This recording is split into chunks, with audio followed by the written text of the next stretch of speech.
হে WhatsApp বন্ধুরা, তোমার সবাই কেমন আছো? আশা করি সবাই ভালো আছো। তো আজকে একটু আলোচনা করবো আইপিএল আপডেট নিয়ে। তো আইপিএল এর মেগা নিলাম হতে কিন্তু আর কিছুটা সময় বাকি আছে, মানে কালকের 24 তারিখে আইপিএল এ মেগা নিলাম হবে। তো সেই মেগা নিলামের আগে কিন্তু 10টা দল কিন্তু তাদের প্রস্তুতি নিয়ে ফেলেছে। তাদের দলে কোন কোন প্লেয়ার কমতি রয়েছে, তাছাড়া কোন কোন প্লেয়ার নেই, সেদিক থেকে তারা কিন্তু নজর রেখেছে। তো এখন কথা হচ্ছে আইপিএল নিলামের আগে আমি 10টি প্লেয়ারকে রেখেছি যারা আইপিএল এ মেগা অকশনে প্রচুর দামে বিক্রি হতে পারে। সেটা হচ্ছে ইন্ডিয়ান প্লেয়ার। আমি কোনো বিদেশি প্লেয়ারকে নিয়ে এখানে কথা বলবো না, কারণ আমি বিদেশি প্লেয়ারকে নিয়ে অলরেডি একটা ভিডিও করে ফেলেছি, সেটা এই ভিডিও শেষে দিয়ে দেবো, তোমরা দেখে নেবে। তো আইপিএল এর নিলামের আগে যে 10 জন প্লেয়ারকে রেখেছি যারা আইপিএল মেগা অকশনে প্রচুর দামে বিক্রি হবে, এবং 10টি দল কিন্তু তাদের দিকে নজরও রেখেছে। তো তার মধ্যে প্রথমে রয়েছে দীপক চার কিন্তু চেন্নাই সুপার কিং হয়ে খেলা করছিল। সে একটা ফাস্ট বোলার প্রথমেই বলি, এবং মোটামুটি একটা উইকেট নিয়েছিল চেন্নাইয়ের ক্ষেত্রে। তো অবশ্যই সে মেগা অকশনে গেলে কিন্তু মোটামুটি 8 থেকে 10 কোটি টাকার মধ্যে কিন্তু বিক্রি হবে, সেটা কনফার্ম হয়ে গেছে। তো দেখা যাক দীপক চারের ওপরে কোন দল ভালো পরিমাণে একটা টাকা ফেলে, সেটা একটা বড় কথা রয়ে গেছে। তো এখন কথা হচ্ছে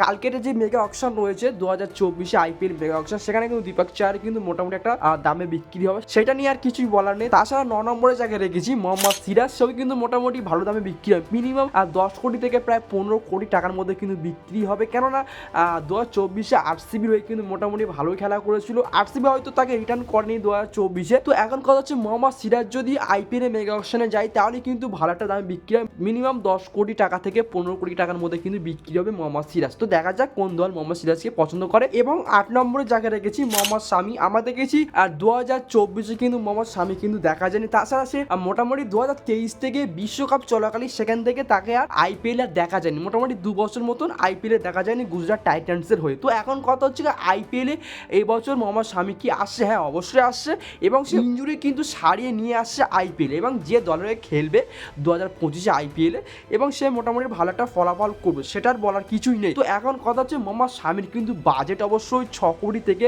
10 কোটি টাকার মধ্যে কিন্তু থাকতে পারে, এটা কনফার্ম হয়ে গেছে। তাছাড়া 7 নম্বর জায়গায় দেখেছি আর্শদীপ সিং। আমরা দেখেছি আর্শদীপ সিং একটা পেস অ্যাটাক বলার, আমরা দেখেছি পাঞ্জাবের হয়ে কিন্তু মোটামুটি একটা ভালো খেলা করেছিল। তাছাড়া সে এখন টি-20 সিরিজ বা ওডিআই সিরিজ কিন্তু ভালোই খেলা করছে। তো আর্শদীপ সিং অবশ্যই 10 কোটি থেকে 15 কোটি টাকার মধ্যে কিন্তু বিক্রি হতে পারে আইপিএল এ মেগা নিলামে। তাছাড়া 6 নম্বর জায়গায় দেখেছি রবিচন্দ্র আশ্বিন। আমরা দেখেছি সে একটা স্পিনার বোলিং, তাছাড়া অলরাউন্ডার, তো অবশ্যই ভালো একটা দামে বিক্রি হতে পারে। তাছাড়া কিছুদিন আগে ইন্ডিয়ার হয়ে সে টেস্ট সিরিজ খেলেছিল, তাকে অবশ্যই সব দলই চাইবে। রবিচন্দ্র আশ্বিনের মধ্যে একটা অলরাউন্ডার সব দলই চাইবে, তো অবশ্যই তাকে যে বাজেট রেখেছি 10 কোটি থেকে প্রায় 12 কোটি টাকার মধ্যে অবশ্যই বিক্রি হতে পারে মেগা নিলামে আইপিএল। তো এবার একটু কথা বলবো 5 নম্বরে চালকে নিয়ে। আমরা দেখেছি আরসিবির হয়ে খেলা করেছিল চাল অনেক বছর আগে। তাছাড়া এখন বর্তমানে খেলা করছে কিন্তু রাজস্থান রয়্যালস হয়ে। তো রাজস্থান রয়্যালস কিন্তু তাকে রিটার্ন করেনি 2024 রিটার্ন লিস্টে। তো এখন কথা হচ্ছে এই যে চাল 2024 আইপিএল এ মেগা নিলামে যদি ওঠে, অবশ্যই কিন্তু ভালো একটা দামে বিক্রি হতে পারে, মিনিমাম 7 কোটি থেকে 10 কোটি টাকার মধ্যে কিন্তু বিক্রি হতে পারে, এবং চালকে নেওয়ার জন্য কিন্তু সবগুলি দল কিন্তু ঝাঁপাতে পারে। তো দেখা যাক আইপিএল এ মেগা নিলামে কিরকম দামে বিক্রি হয় চাল, সেটা একটা বড় কথা রয়ে গেছে। তাছাড়া 4 নম্বর জায়গায় দেখেছি ওয়াশিংটন সুন্দর। সে এখন মোটামুটি এই মুহূর্তে কিন্তু ইন্ডিয়ার হয়ে কিন্তু খেলা করছে টেস্ট সিরিজ অস্ট্রেলিয়ার বিরুদ্ধে। তো ওয়াশিংটন সুন্দর কিন্তু একটা অলরাউন্ডার, ব্যাটিং বলিং সবই কিন্তু করতে পারে। তো এখন কথা হচ্ছে ওয়াশিংটন সুন্দর যদি আইপিএল এ মেগা নিলামে আসে তাহলে কিন্তু মোটামুটি ভালো দামে কিন্তু বিক্রি হতে পারে, প্রায় 10 কোটি থেকে 15 কোটি টাকার মধ্যে কিন্তু যেতে পারে। কেননা সে এখন মোটামুটি ভালো একটা ফর্মে রয়েছে, ভালো খেলা করছে ইন্ডিয়ার হয়ে। তো অবশ্যই সব দলই চাইবে যে ওয়াশিংটন সুন্দরের মতো একটা অলরাউন্ডার আমাদের দল যদি আসে তাহলে কিন্তু আমাদের দলটা আরো ভালো হবে। তো সব দলই চাইবে। তো একটু কথা বলবো 3 নম্বরে কে রয়েছে ঈশান কিষান। আমরা দেখেছি মুম্বাই ইন্ডিয়ান্সের হয়ে কিন্তু ঈশান কিষান ভালো একটা ব্যাটিং, উইকেট কিপার সব দিক থেকে কিন্তু মোটামুটি ঠিকঠাকই করে থাকে। তো এখন কথা হচ্ছে যে ঈশান কিষান যদি আইপিএল এ মেগা নিলামে যদি ওঠে তাহলে কিন্তু মোটামুটি ভালো দামে কিন্তু বিক্রি হবে।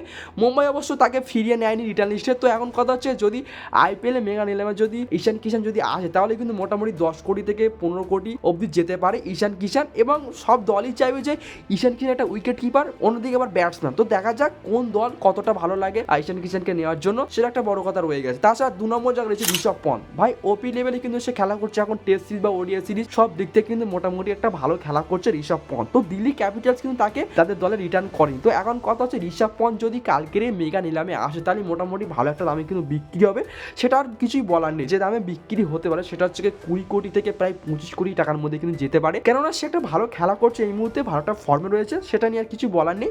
তাছাড়া 1 নম্বর জায়গায় দেখেছি কেএল রাহুল। আমরা দেখেছি লখনৌ সুপার জায়ান্টস হয়ে কিন্তু সে ভালোই খেলা করেছিল, উইকেট কিপার, ব্যাটসম্যান সব দিক থেকে কিন্তু মোটামুটি ভালো খেলা করে থাকে। তাছাড়া লখনৌ সুপার জায়ান্টস তাকে রিটার্ন করেনি, সেটা একটা অন্য কোনো ব্যাপার রয়েছে, সেটা নিয়ে আর কথা বলবো না। তো এখন কথা হচ্ছে KL রাহুল যদি আইপিএলে মেগা নিলামে আসে তাহলে কিন্তু মোটামুটি ভালো একটা দামে কিন্তু বিক্রি হবে, প্রায় 15 কোটি কাছাকাছি যেতে পারে। এটা নিয়ে আর কিছু বলা নেই, কেননা KL রাহুল একটা ভালো একটা ব্যাটসম্যান, তাছাড়া ওপেনিং, তাছাড়া আবার উইকেট কিপার, সব দিক থেকে মোটামুটি ঠিকঠাকই রয়েছে KL রাহুলের দিক থেকে। তো এই যে 10টি প্লেয়ারের কথা বলেছি, যদি কালকের আইপিএলে মেগা নিলামে ওঠে তাহলে কিন্তু মোটামুটি সব দল কিন্তু তাদের উপর ঝাঁপিয়ে পড়বে, কেননা এই যে 10টি প্লেয়ারের কথা বলেছি তারাই মোটামুটি ব্যাটিং বলিং সব দিক থেকে কিন্তু মোটামুটি ঠিকঠাক করে থাকে। তো দেখা যাক কালকের আইপিএলে মেগা নিলামে কীরকম দামে বিক্রি হয় এই 10টি প্লেয়ার, সেটা বড় কথা রয়ে গেছে। তো এইটুকু আপডেট ছিল আজকের এই ভিডিওতে। তো যদি ভিডিওটা ভালো লেগে থাকে অবশ্যই ভিডিওতে লাইক করবেন এবং চ্যানেলকে অবশ্যই সাবস্ক্রাইব করবেন এবং পাশে থাকা বেল আইকনকে অবশ্যই অন করে দিয়ে আমাদের সাথে থাকবেন। দেখা হচ্ছে নেক্সট আরেকটা রকম ভিডিওতে। ততক্ষণ পর্যন্ত ভালো থাকবেন, সুস্থ থাকবেন, টাটা, বাই বাই।